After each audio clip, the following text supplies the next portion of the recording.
Hi, my name is Steve Rahi. I am a premier field engineer specializing in management technologies. Today's session will focus on a kind of a hidden feature, at least as of this recording, one that's not really front and center, but one that is very, very powerful in Configuration Manager called the admin service. I consider this kind of a hidden gem. Once you realize the power of this, that we document and that we don't document, it's pretty amazing, right? So let me give acknowledgement as we get started to a few folks. We have an MVP named Adam Gross who's done some really, really good work blogging through the generations of the admin service. So specifically, we introduced this in technical preview, first RTM'd or showed up in the release product in 1810. Has changed a lot since then. This session is based on the 1906 version, right? So just know that. But Adam has some detail through all of that and has done some pretty amazing things with it. So definitely take a look at his blog, Adam Gross at www.asquaredozen.com. Really good stuff. Then also there's a blog that talks about using ConfigMgr to administer over the internet. So that gives you a hint where we're going. Yes, you can use the administration service both locally on-prem and through the Cloud Management Gateway if you have that configured. That was also done by an MVP. Her name is Sandy. And if you search for Use Config Manager Admin Service over the internet, you'll find that. And then certainly our docs. Our docs are not really built out yet very well. There's a lot of nuances that you'll see in this presentation that are not really documented fully yet, but that is planned. Some of the updates to the docs are planned. So even in our docs, it'll be more clear. That said, let's jump forward. So here's the agenda. I want to talk about what the admin service is. Again, it's kind of this hidden gem that maybe you haven't heard of before. Maybe you've just glossed over and didn't realize the power at your fingertips. So I want to talk about what it is, why you care, and then go through the requirements for it, the components, show how it works, configuring it, wind up with some troubleshooting tips and tricks, and go from there. So what is this thing called the administration service? Well, put simply, it is a web service that allow you to access config manager data for various purposes. So for years, various customers have built their own web service for use during things like task sequencing to provide access to data that's in config manager. And so this web service really eliminates the need for you to build your own custom web service when accessing configuration data. So we call it a web service, and it is totally a web service. If you go into IIS expecting to see the administration service there, it is not there. This is not hosted in IIS. So I kind of parallel this to SQL reporting services. So whenever SQL reporting services first came out, it was hosted in IIS.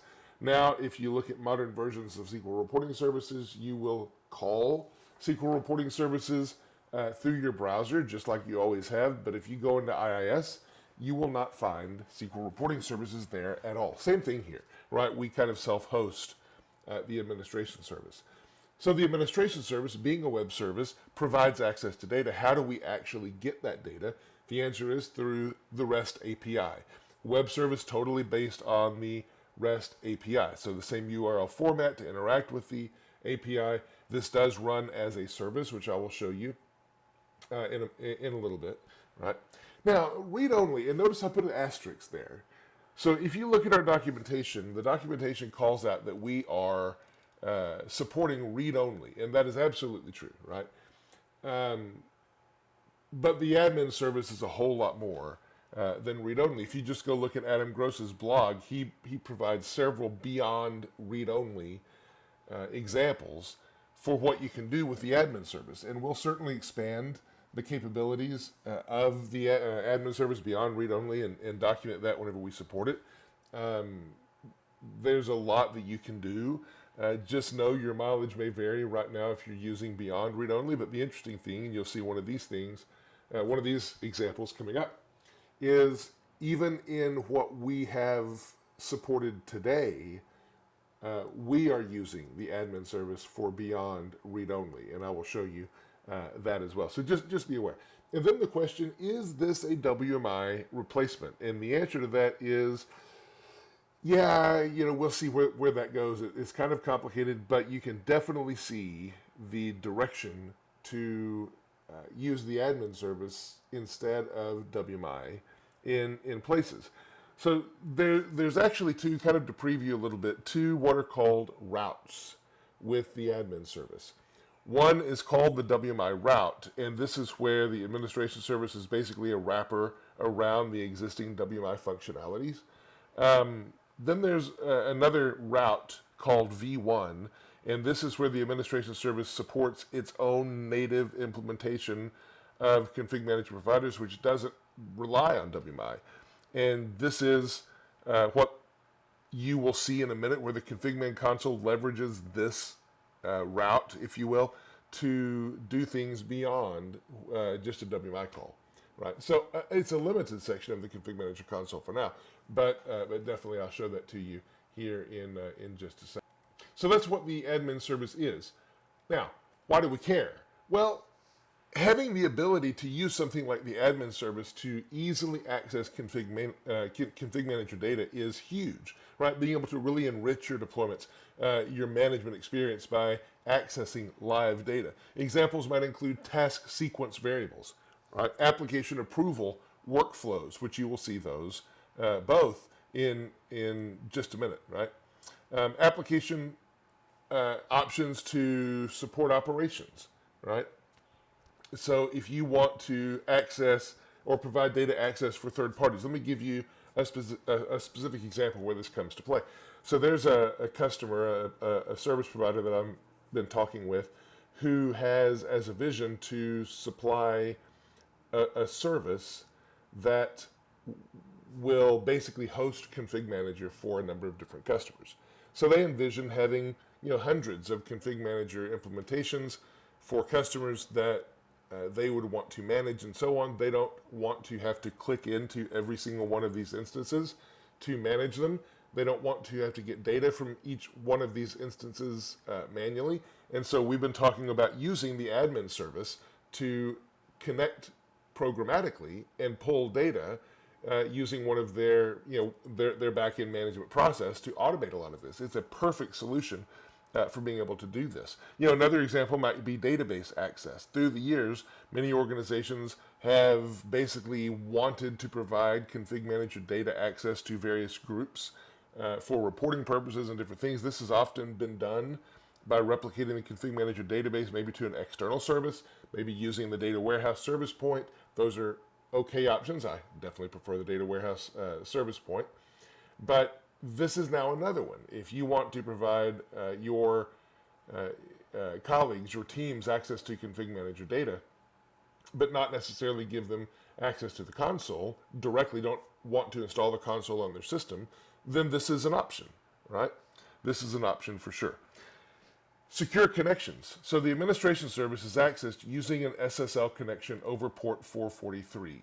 The traffic is secured by a cert. It's either the enhanced HTTP cert, which is what we recommend, or a PKI generated cert. Now there's differences depending on which one you use. There's things to be aware of. I'll show them to you, right? But both are options. Both are secure, right? And help protect your data, maybe more than what your own custom-built web service would have. And then in terms of use cases and scenarios, we'll talk about several of them. So first of all, one thing I should point out is the admin service is enabled by default. This is not something that requires a great deal of work to set up, right? In 1906, it is enabled by default. I believe in 1902. 1810, I'm not so sure, I don't remember, but this is based on 1906. We can support with the admin service on-prem operations, right? We can also support internet-based operations through the Cloud Management Gateway. And then there are options, as I mentioned already, for the admin console to access data through the admin service. If you want to turn that on to at least see how it works, that's a really great place to start first, just to make sure that the admin service is functioning the way that it should, right? But we'll get into some scenarios as we go on that will show the admin service being used in different ways, right? Being called in different ways. What are the requirements for the admin service? Well, we need .NET 4.5, right? Again, based on 1906, we need .NET 4.5 installed. If we were using Config Manager 1810, that would need to be .NET 4.5.2, but we're talking about 1906. So Config Manager 1810 Plus, that's where it was first introduced into the production release of Config Manager. Definitely would recommend being on 1906, some significant enhancements since its initial release. And again, SSL communication, just talked about that. We do require certificates. Now, one thing that I'll point out, you might see in documentation somewhere the idea of shifting the admin service into a non-SSL mode of communication. That was possible early on, absolutely not supported. The ability to do that has been removed as of 1906 because securing your communication is really, really important. Again, by one of two certificates, either the enhanced HTTP or the PKI generated. The way we learn about these certs is that we bind them to IIS, which I just said earlier. You won't see the admin service in IIS, but yet we will pull the cert from IIS to use that with the admin service, as you'll see in just a minute. So here's a little bit of trying to understand what components are needed. So certainly the SMS provider. So the admin service is implemented on the SMS provider. So each installed SMS provider will automatically support the administration service. So that means if you have one provider, if you have 5 providers, all of them are going to automatically be configured to support the admin service and support the admin service.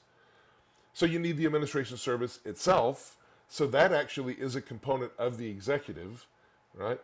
The administration service certificate is bound to the SSL channel in IIS, as I've alluded to.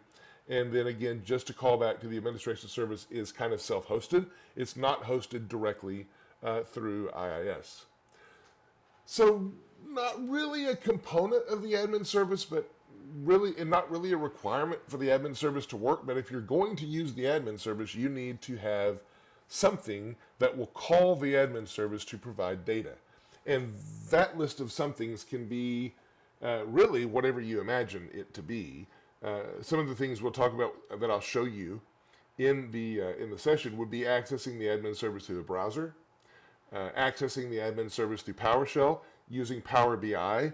I'll show you the Config Manager console. There's others. So if you look at the Adam Gross blog as an example, you'll see accessing the data through Postman as another example of ways you can pull it, right? And others as well that you might come up with, that you might need. Then I list Cloud Management Gateway, and I put an asterisk there. I only put an asterisk there because if you don't need the Cloud Management Gateway unless you're wanting to access the administration service from clients that are on the internet, right? Or from processes, I should say, that are on the internet. Let me clarify that. Whenever you have the administration service available through the Cloud Management Gateway, that in no way, shape, or form means that you only can access it from clients that are running on the internet. Not at all. I'm going to, in an example coming up, show you running a query against the Cloud Management Gateway, the admin service on the Cloud Management Gateway, just from my desktop, which is not a Config Manager client of my Config Manager infrastructure. All right. And then finally, the idea of routes. I mentioned routes already, but I want to visually illustrate this a bit. So we have the overall administration service here. Right now, we have 2 routes that we support. So routes are ways that we can obtain data through the administration service. So one route is WMI, okay? And we can pull any data that's in WMI through the WMI route, to which I can somewhat hear you saying, yeah, but that's great, Steve. I can pull data from the administration service or from the WMI namespaces through code already, no problem. Yeah, that's true. Except you can't do that whenever you have processes that need that data on the internet, unless you have some sort of way to get to your infrastructure and pull the data back. In our world, with the admin service, that's the Cloud Management Gateway. If you're on the internet and you try to pull data directly from the WMI namespaces, you're not getting it. With Cloud Management Gateway and the admin service, you absolutely can, right? And there's some other reasons, probably too, that would benefit, but that's enough. And then we have what's called the V1 route. And what this is what the admin console uses. So if you enable the admin console, the portion of the admin console that can use the admin service to do so, then that's going to be enabled by the v1 route. And then there's this thing that I put in the middle, $ metadata. So that is, as you're looking at this, you might wonder, what can I access through the WMI route? Well, you probably know, if you're familiar with WMI at all, you kind of know what's there. And so, but still, you can look at the WMI route and see, and let me also be specific, the WMI route is focused on the SMS provider on the site server, which means access to site server data, things that might be in the console, in the database, whatever. I mention that only because we have a WMI namespace that we rely on the clients as well. Not really what we're talking about here, is more server-side data. If you want to see what's actually in the v1 route, then you can use the $ metadata tag to pull that specific detail and see what's there, right? So that you know what you can query. And I'll show you how to do that, as we go along. Okay, so the first part of this discussion, we're going to focus on-prem, and I'm going to spend most of my time here just to show you how the admin service works and give you some concepts, right? And then we'll shift to the Cloud Management Gateway and do one scenario there. So on-prem first. So here's a really simple diagram to kind of illustrate how this works, right?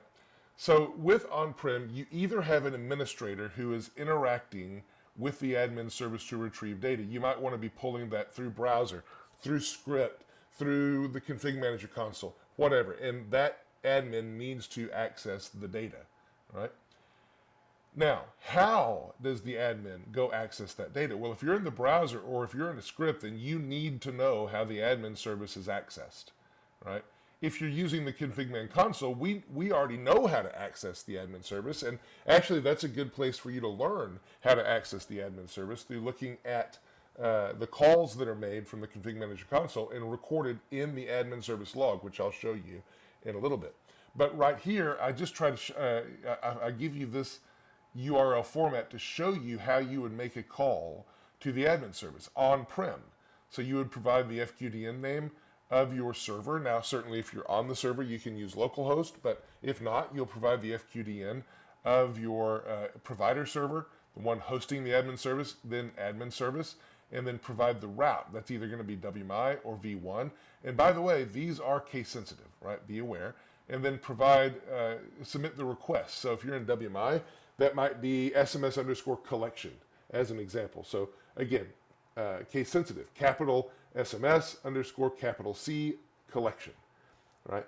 Would pull data about the collections in your environment. Now you can drill deeper. I'm showing you some very simple things up front, but you can drill deeper. I'll show you examples of how you drill deeper here in a minute, right? Then that request would go to the SMS REST provider service running on the provider, the admin service, and then would be handled, the request processed, so through the provider, through whatever calls need to be made, whatever, and then that data is returned to the caller. Well, that's one route. It could be that you actually don't have a user involved. You do a deployment that needs to access the administration service. That could be a task sequence. It could be application approval. It could be other things. Same thing. We would need to be able to call the admin service. So maybe in the task sequence, we're running a script that is going to call the admin service for various things, and we need to use the same format, right? If you're using the application approval workflow, we already know how to call the admin service, and the detail we will provide will already include links to the admin service. Again, I'll show that to you as we go along. All right. So to the demo side, starting to figure out how to set this thing up, how to use it. So the first thing, in general, that I want to talk about is you do need a cert. It either is going to be the enhanced HTTP cert, which is recommended, right, or PKI. So let's talk about both. So the enhanced HTTP cert, let me pull in the ConfigMgr console just to show you what I'm talking about. All right, so the console is loading up here. And so if we go into administration and go under site configuration, go to sites, and then go to properties on the site. And finally, go into communication security. This option, use configuration manager generated certs for HTTP site systems, that is enabling enhanced HTTP. I have that enabled in my lab. Now, I'm not going to disable this at all through the process of this lab, but you're going to see me in a minute shift to a PKI cert while leaving that in place. Not a big deal. You can shift the cert in IIS while leaving that enabled, just calling that out as something you'll see in a minute, and FYI, right? But that's where you turn it on. And we do recommend it. Right now, there's some interesting details about using the enhanced HTTP cert, because that cert is not trusted when you try to call data through it. You're going to see me call the admin service through the browser, and you're going to see a certificate warning because that cert is not trusted. We can't go validate the certificate chain. You can still work with the cert. It's still a very easy cert to work with, but you have to understand the limitations and kind of where you might need to shift in a PKI cert versus the enhanced HTTP cert, right? Even through PowerShell, we can manage the cert warnings effectively, no problem. In other things like Power BI, you might not be able to do it as easily, and you might need a PKI cert, right? But you'll see all those things as we go forward. Now, continuing with the configuration on-prem, right? Thinking through the admin service just on-prem right now. So we don't have to turn on the admin service. It is enabled by default. We do configure the cert just like I showed you. But then we have another option that we can configure on-prem. And that's to have the console itself leverage the admin service. So for that, I'm going to go into hierarchy settings of the site. And right down here on the bottom, enable the Config Manager console to use the administration service. That's an option. Again, I think it's a great way to verify that your admin service is working. And I will just call out that this option does not mean the entire console will use the admin service. It today is only one small section, which is right here under the security node. But it's a good way to check. And then finally, you do need a user account.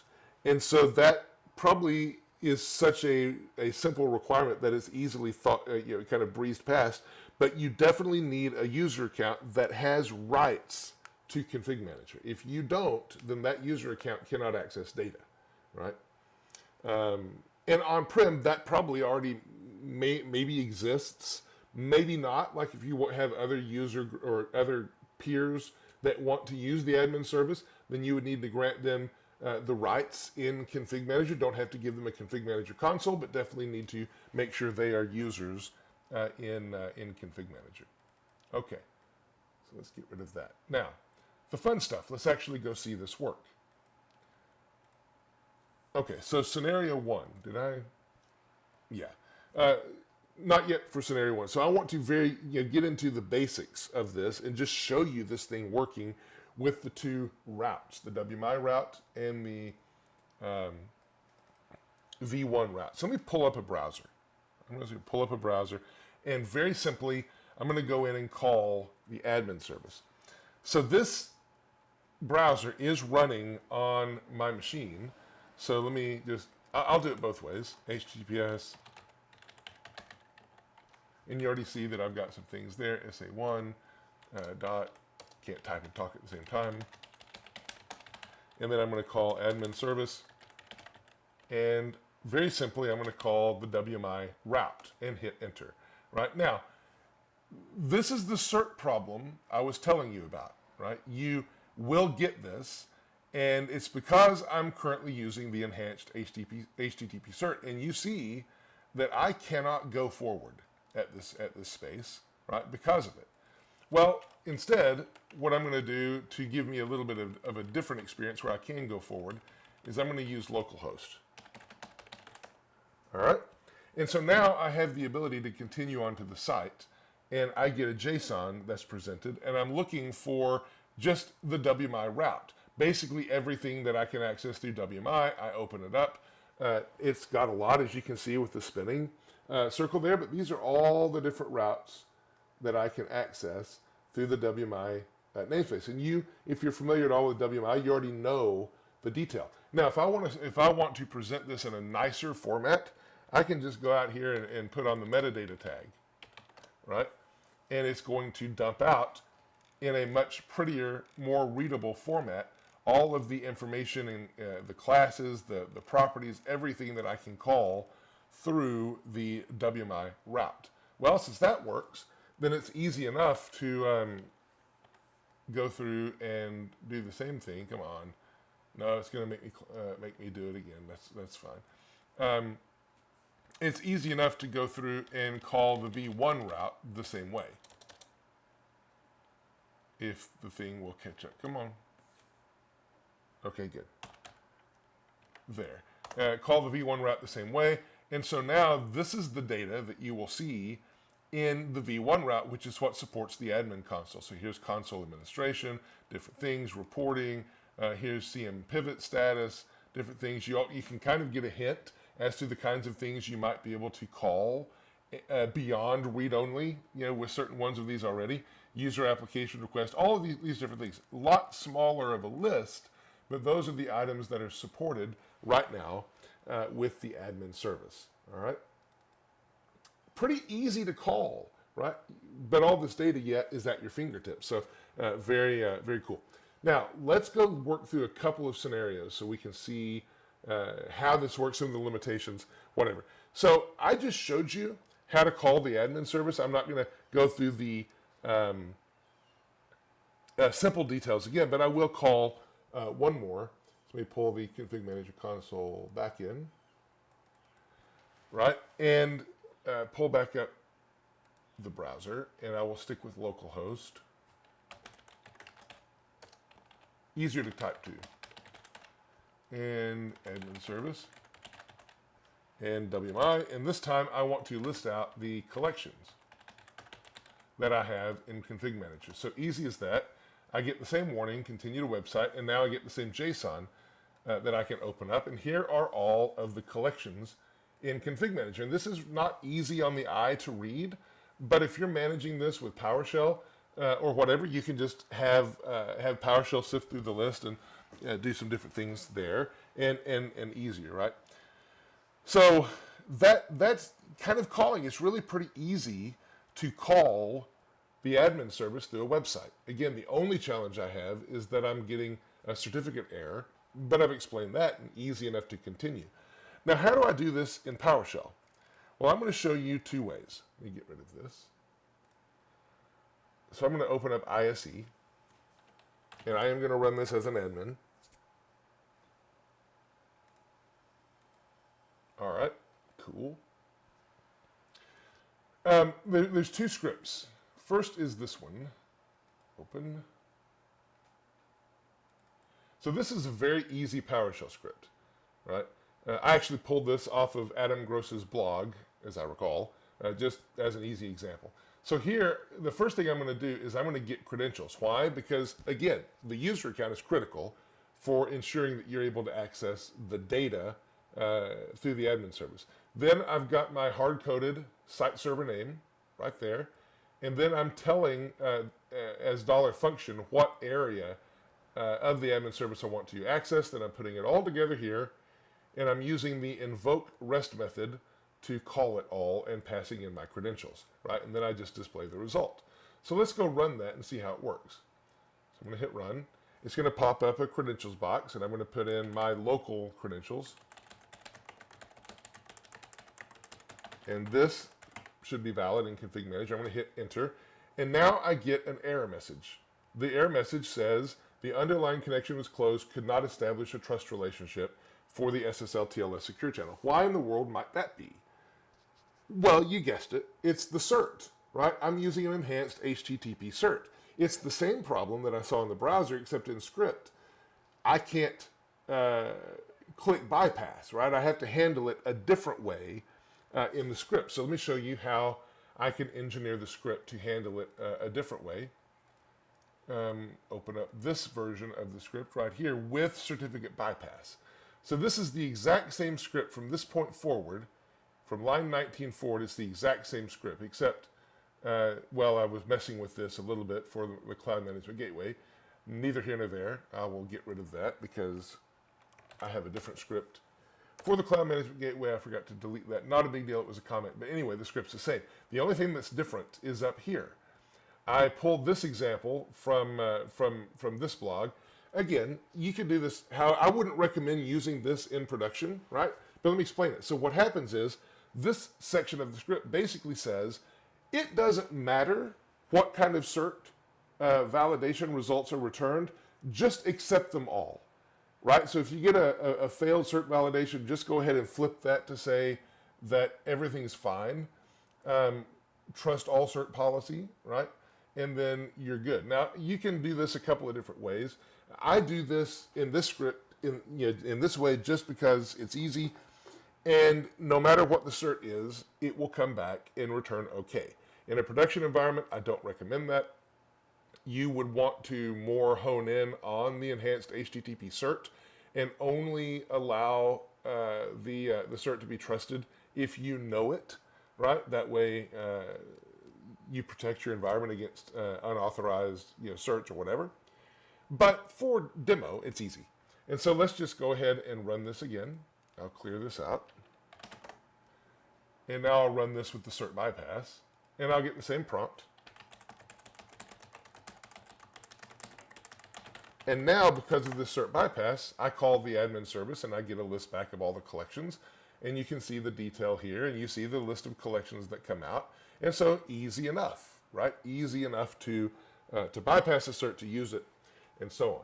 Now, let me go to another example, and this example would be using Power BI. So Power BI, very powerful. Being able to access the admin service through Power BI, very powerful, to pull data and do reporting and so on. So let's launch Power BI. So that's coming up.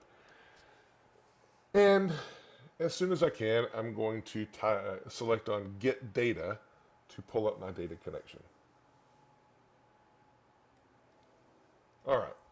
So here I'm going to click on Get Data, and then I'm going to be provided a list of ways I can do that. I'm just going to search for OData, and there's my OData. Oops.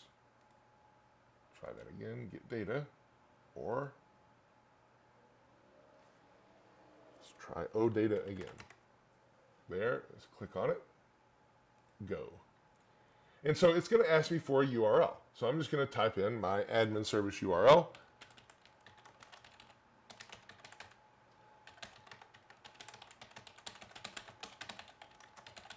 And sorry for the silence while I'm doing this, just can't type and talk at the same time. I'm going to hit OK, right? There's my URL, and it's going to tell me that it can't access the data because the underlying connection was closed, just the same as before. Well, let's just be complete here, and let's try this again, since I am on the site server, right? And just check what would happen if I use localhost. So here we go. And I will type in with localhost now.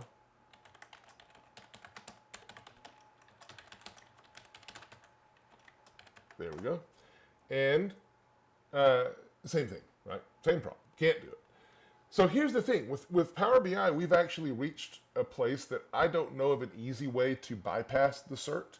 And you might decide here you can't really handle bypassing the cert. You just want Power BI to work directly without having to have any errors, and that's cool. So at this stage, maybe we need to switch and use a PKI generated cert. Now, the process of generating a PKI cert is not difficult. We document it. It's just a simple web cert, right? So I'm not going to go through that because I've already got a PKI cert, but I am going to go into IIS and change it. So I'm going to edit bindings.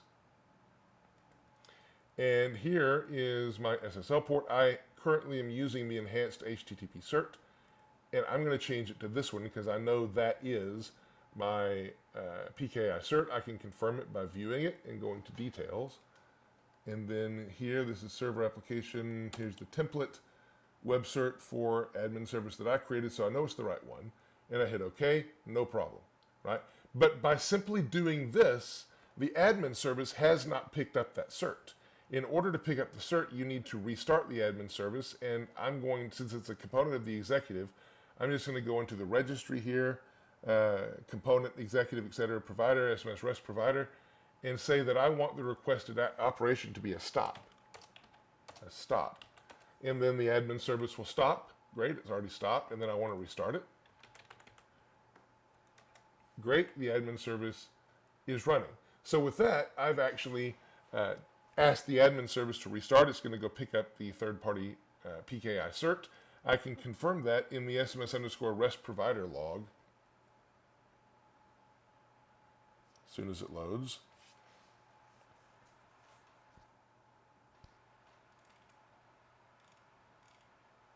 All right, and then we go to the bottom here, and we can see that it restarted. We can see that it validated this thumbprint. We can see it is not issued by ConfigMgr, meaning it's not enhanced HTTP, and that we are good. Right? We started with that cert. So now we are using a trusted PKI-generated cert. So let's go try that again, where we connect up to Power BI. So get data, more, and then OData. All right, here, that's cool. Go. And now I'm going to provide the same URL. I'll use the FQDN.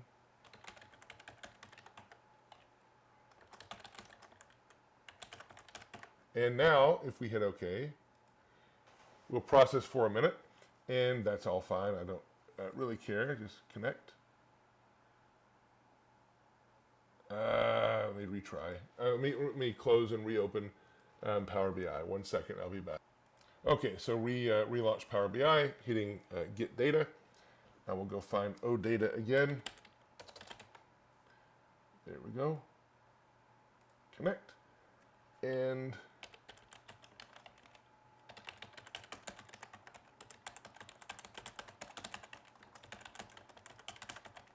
try that again and see what happens. Hit OK.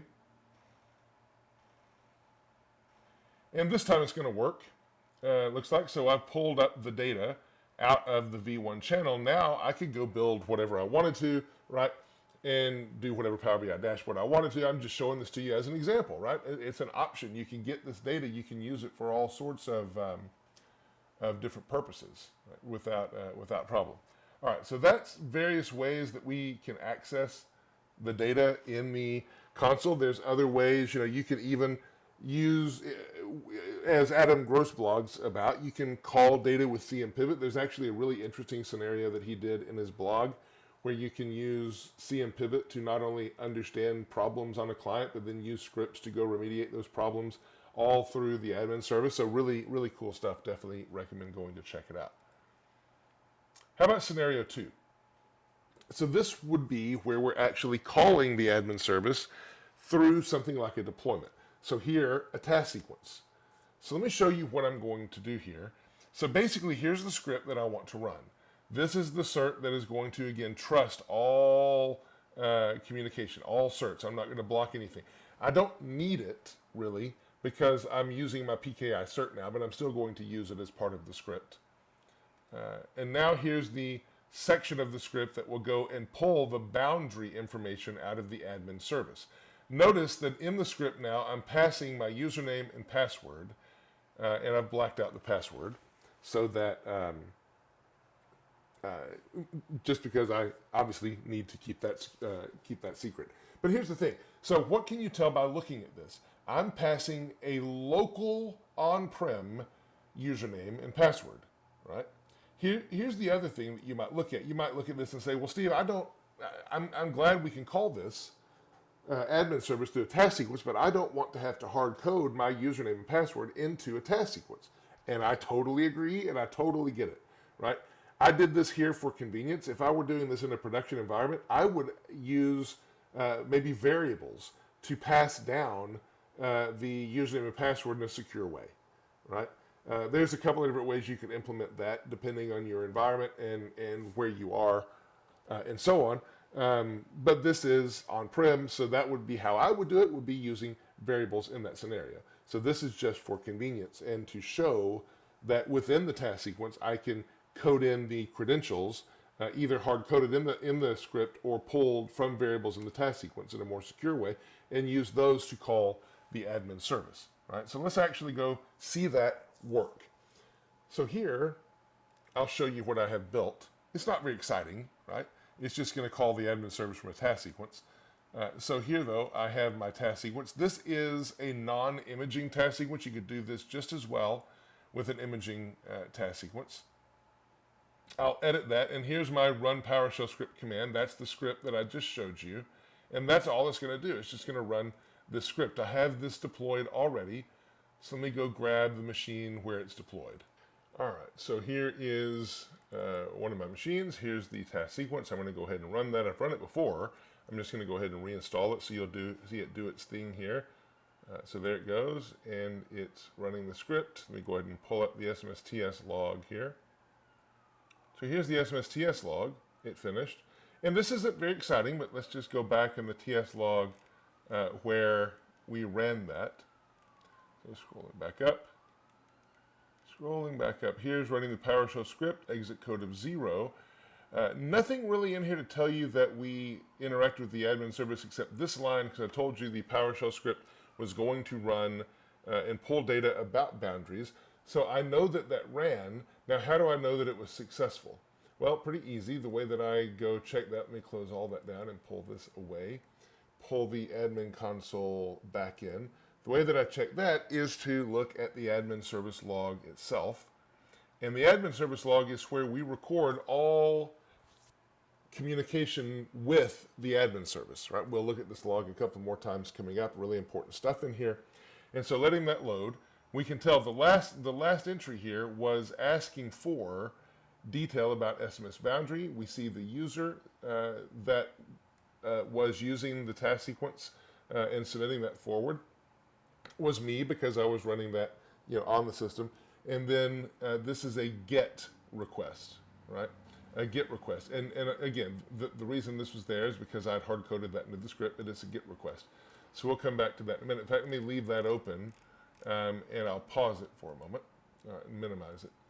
Okay, now, another scenario, let's pull this up just temporarily.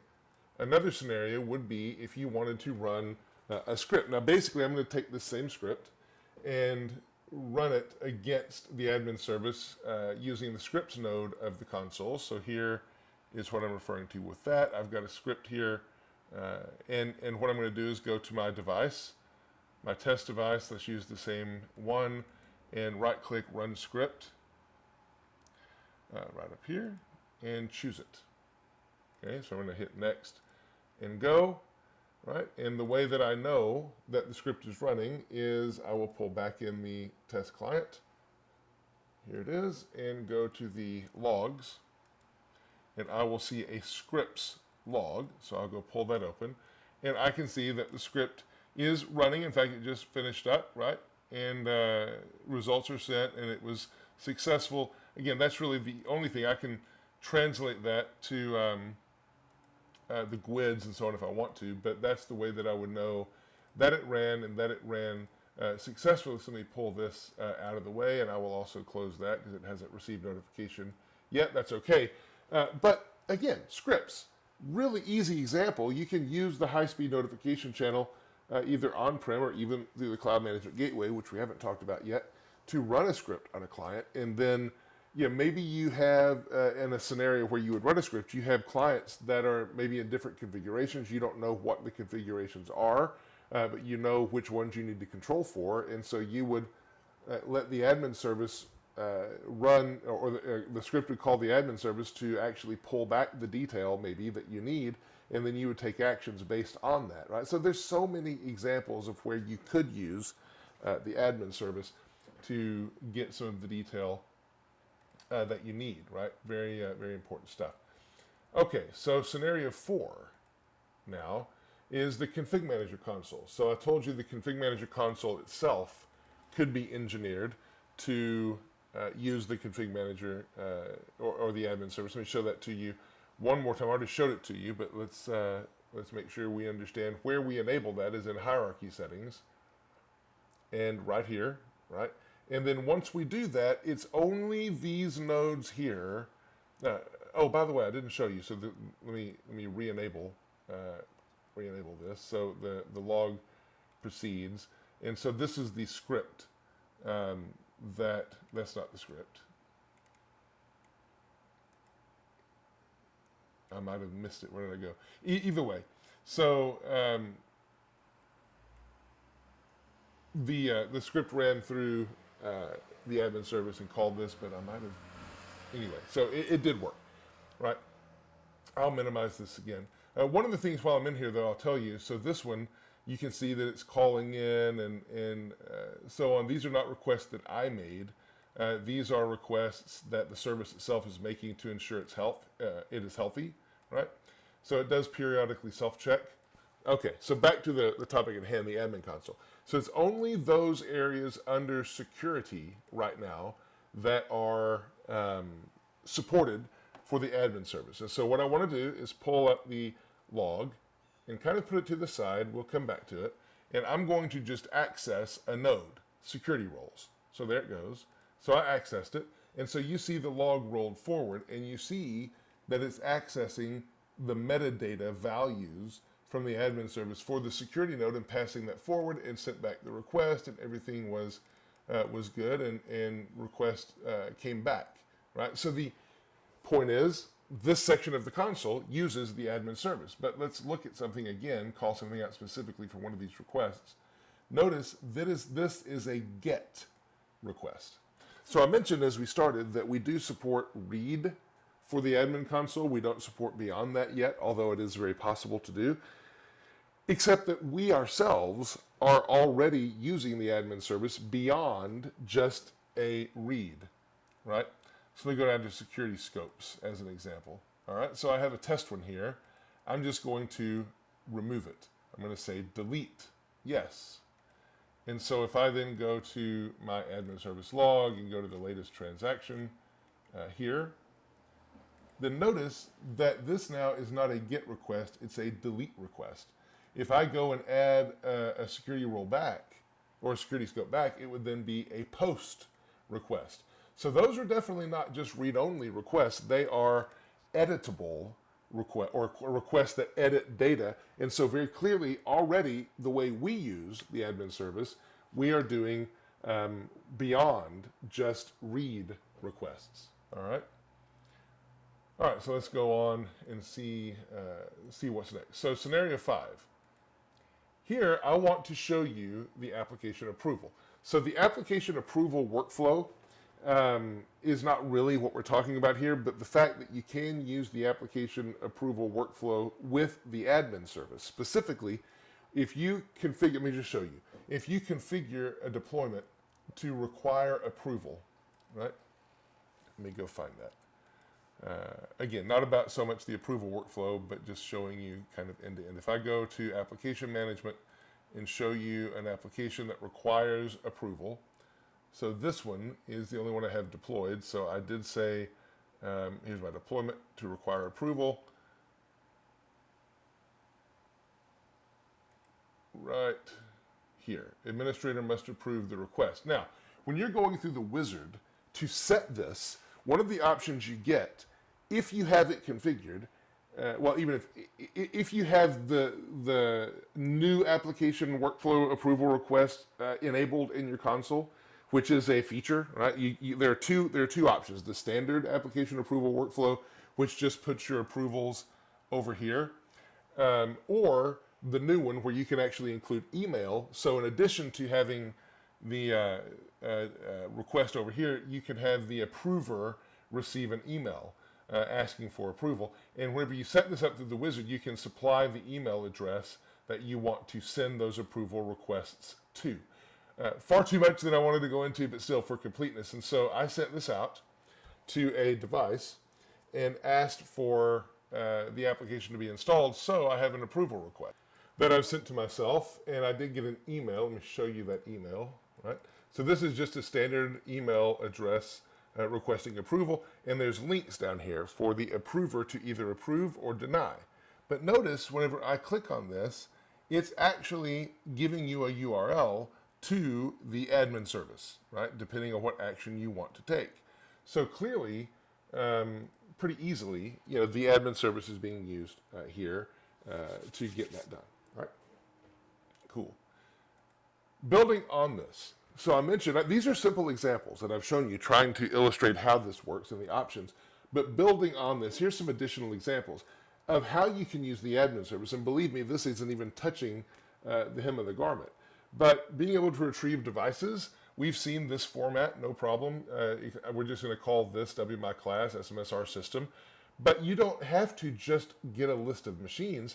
You could focus in on one device by passing in a parameter. This is the item key or the machine ID or resource ID of the machine, and this will pull back just detail about that machine. Or you could even go further and pull in just the operating system detail about that machine. And so many other possibilities you can use. But just showing, it's not just the simple calls that I've made. There's a lot of more detail you can put in this, but still with the simplicity of the command line and just tacking on additional details and so on. All right. So shifting gears, we talked about how we can use the admin service on-prem, showed a lot of examples. You can also use this through the Cloud Management Gateway, but it's different, right? A little bit different. Let me share those details, right? Okay. So in terms of how it works, same kind of thing. You're going to have a deployment try to access the administration service. You could have a user do it too, but really in this sense, maybe it's probably more of an automated deployment.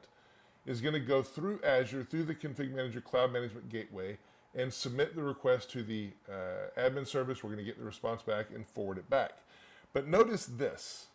This is a different URL format, right? Here this kind of looks like the Cloud Management Gateway, it's string itself. It's not, it's different. But specifically in the ID here, right? So I'll just show you.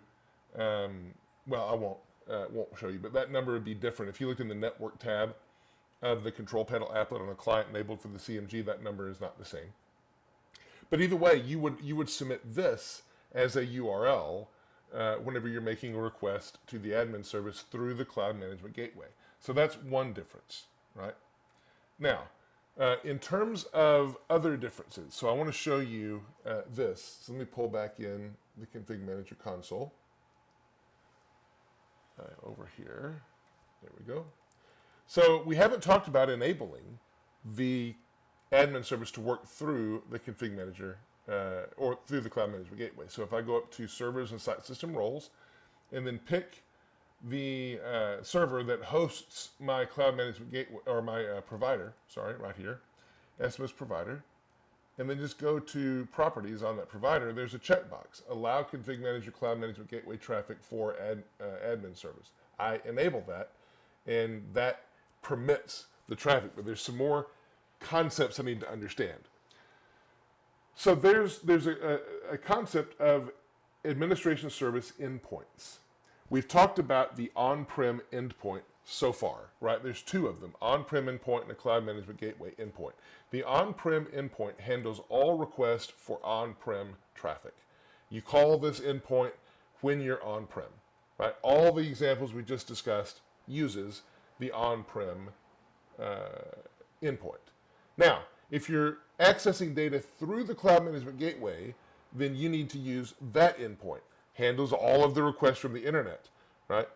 This endpoint does not require a client. That's absolutely critical to understand. You can do this from anywhere as long as you have rights to do so, right? So how do you know what your endpoint is? Well, it's actually pretty easy. All you have to do is go into SQL and run this query, right? This query right here. And you will get back your endpoint. So this is my endpoint, right? And you know it's admin service because it ends with admin service.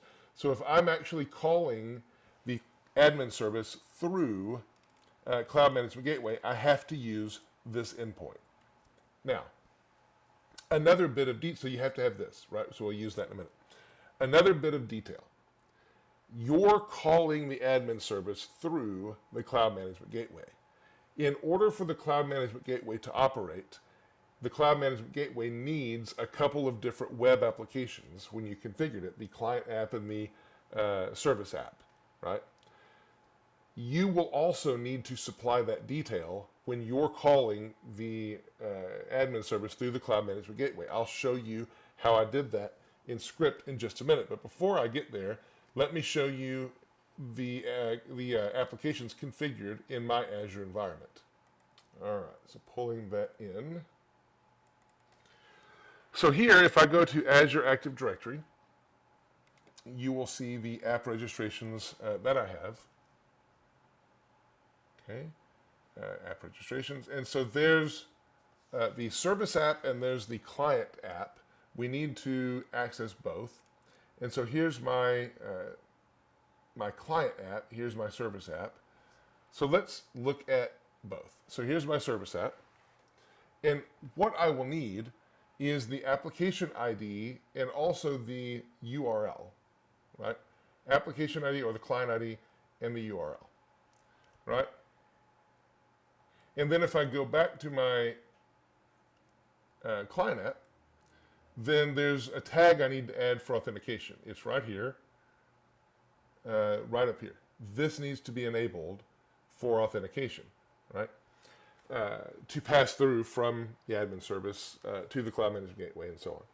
Now, you could, in the blog post that I referred from Sandy, she has the blog post called Use Config Manager Administration Service over the Internet. That describes a process where she goes and creates a custom application and puts these tags on them. That is not required. She prefers to do it. Some people might prefer to do it so that you have a dedicated application for the administration service. But you, again, do have to give it authentication into the environment and so on. Either way, both options will work. And this is the option I chose, is just to change the default app. And I will show you in a minute where we use these. Let me get rid of that. Now, the other thing is you're going to need a user account. And you're going to need a user account specifically that is allowed to use the Cloud Management Gateway and then also approved to use Config Manager. So that user account, because of that, the user account that you're going to use must reside in Azure and be able to authenticate through Azure AD. That user account also must have rights to Config Manager. So you're going to see me use a user account. Let me just show you here. Here's my admin users. This one is, or this one, either one. This one is a full administrator. It is an Azure AD account. I have an Azure token. If you have any, and so this is an admin user, so you know that I have rights to Config Manager. Do I have rights to add, to authenticate in Azure? That's really a question of what's out there. So if I look at all of my users, here is my, where is it? Here's that user account. If I go to properties, then I do see that I have the Azure tokens. And so because I have the Azure AD user IDs and tokens and whatever filled out, I'm good to go. So as long as I use that user account, I can authenticate with the Cloud Management Gateway and Config Manager and be able to use the admin service. If you use a user account that does not have both of those, then you're going to fail, right? All right, so let me get rid of this from the picture and continue on. So here's scenario 6, using the Cloud Management Gateway. So a couple of things that I want to talk through. Again, talked about the user have to have those rights. A browser. I'm not going to show you a browser connecting through the Cloud Management Gateway to the admin service. You can make that work. It's not as straightforward as what I just showed you with the browser and demonstrated previously, but it is workable, right? What I will show you is running a script through the PowerShell and the Cloud Management Gateway. So let me grab a script and open it up. Here's ISE, the script's loaded. So basically, the first part of this script is just to say, again, another way of saying it doesn't matter what the cert validation says, return true. Now, in my case, I'm on a PKI generated cert now, and shouldn't be necessary, but this is here just to make sure. And then the script goes through and it tries to locate a couple of modules because we do have to validate now with Azure AD. So we're validating in this script through the PowerShell Intune Authority module. So we're checking, is it there? If not, we need to go down and grab it, right? And then we also need to validate and get an Azure token. So here we're going to call getting the Azure token. In order to get the token, I have to specify the detail. So I have to specify the name of my tenant. This is the name of my tenant. It is not the username, it's just the domain name, if you will. Here's the client ID, right, from the client app that I showed you. And then here's the URL of the service, right? So you need both apps. You need the client app and you need the service app. I showed you the client ID, showed you where you get the application ID off of it, which is also the client ID. I also pointed to the URL there, but what you really need for the URL is the service app URL, right? And then from there, you can then call your URL, right? You can define your URL. This is using that full command line. All I'm going to do is go get data out of SMSR service, and I'm going to pipe out the values. So let me just show you how this works. Take a second because I think it has to load the PS auth module, but either way, it's going to go find that and look at. Now, another thing while this is working that I'll tell you, this script is running on a system that is not a config manager client of my infrastructure, right? It doesn't have to be at all. It just needs to have rights to be able to access the admin service as I talked about, and then we are good to go. So now that that module is basically loaded, we'll go forward and get the authentication dialog. Here it is. Let me log in with that STD user at my tenant. Cool. And then hit next. And password. And hit next. And so it takes it and we go forward. Let me bring this up a little bit. Go forward and the script runs. This will go away here in a second. So the script is running. With that, it's authorizing getting the access token from Azure AD, making sure that we have rights to config manager. And notice now we're dumping out all the data. Right? All the data is coming out for the systems that I asked for. And that is purely through the Cloud Management Gateway. I don't have access from this machine to do it directly. I'm not calling it the same way that I did with the on-prem AD. And so that is a quick example of using the Cloud Management Gateway over, or the admin service, sorry, over the internet. Works very well. So many possibilities that you can explore now, knowing that you can call the admin service either on-prem or the Cloud Management Gateway, no problem. So a couple of just additional things, questions maybe, can the Cloud Management Gateway be used with an admin service on a system without the Config Manager client? Yes, I just did it. Right? Doesn't need the config manager client.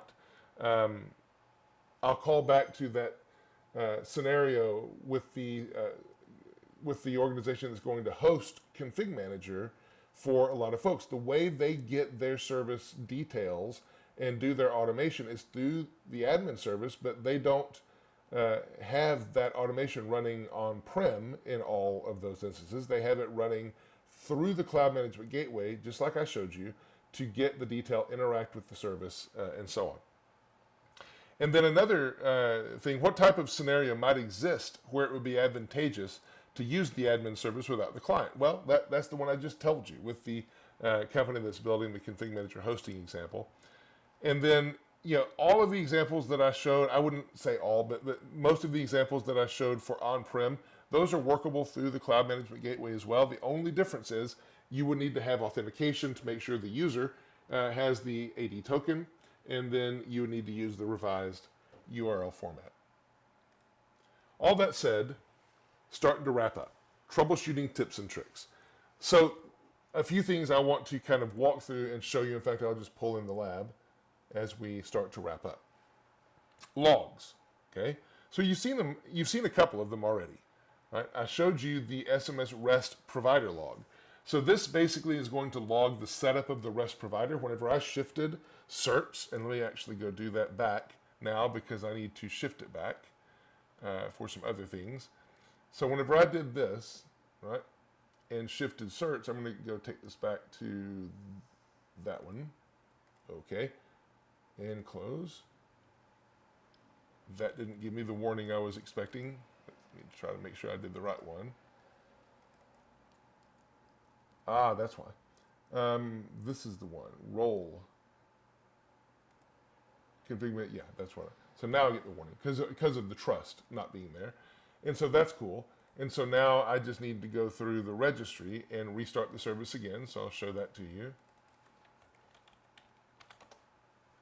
right? And then start. So that should have done it. We should be good.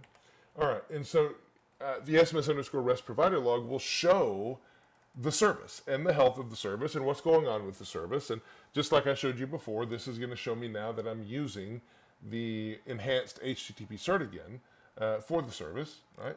So here it is. Here's the thumbprint, different thumbprint, successfully bound to the CCM cert. Issued cert hasn't been changed, so it is a config manager issued cert. And so that's that log. Then we have the REST provider setup.log. Let me go into, oops, not that one. Let me go into the logs here. We have the REST provider setup log, which will show you the setup of the REST provider, kind of intuitively. Now, I mentioned that the REST provider should be installed, running, no problem, automatically. But if yours isn't, then here's a good place to go see, did it actually get installed successfully or not? And then finally, the admin service. So this is where we interact with the admin service. We log all of that detail. I showed you this a couple of times already, but if you're using the admin service, this is a great place to go to see what the admin service did, that it did give a positive response, and so on, right? All right, so while we're here, we do have event log data. That's interesting. So let me pull up Event Viewer. So the detail that we care about is going to be under the application log. And oops, here we go. What we can do with the application log is we can filter the current log, and then we'll go focus in on the CM REST provider entries. Let me find that. CM, here we go, REST provider service. Hit OK. So we're good, and hit OK. And now we get no entries, which may not be bad. I did have this before, but they were errors. And so if I don't have errors, then I don't have any entries here. And so I'm good, right? But you can still go filter on that. You see the provider in the list and should be good to go. We've been in the registry already, but let me show you a couple of additional registry keys that are interesting. This one is under SMS Components, SMS Executive Threads, SMS REST Provider. So here's where I can start and stop the REST provider to pick up different cert changes or whatever it is, right? Now, in no particular order, let me just go over here and show you some additional options. I'll probably be back here and need to open this all again, but for now, let's close it. Under tracing, here, I have the SMS REST provider. And you'll see, we have the options for debug logging and whether it's enabled, log level, all the stuff that should be familiar to the admin log, where that is, right? So these are just little options that you can interact with and change if you wanted to tweak them for logging in the REST provider. We also have up here a component, and I knew it'd be back here. Let me close that. A component SMS REST provider. Close that. Here, right, where you can see some detail, what database you're accessing, whether you want to allow CMG traffic, allow the REST provider, whatever these are, the SQL server name. Here's a really easy way to get the configurations. You can also go, so I showed you the one where you can stop and start the service, but there's one more. So under components and then the site component manager here, we have our component servers. So this would be where we would have our provider located, and then we could go down to components from there, and then we can find our REST provider component that is running on the server hosting the provider, right? And there's detail about that, right? Okay. So in terms of, I mentioned this runs as a service. You can certainly see it running here as a thread of the executive.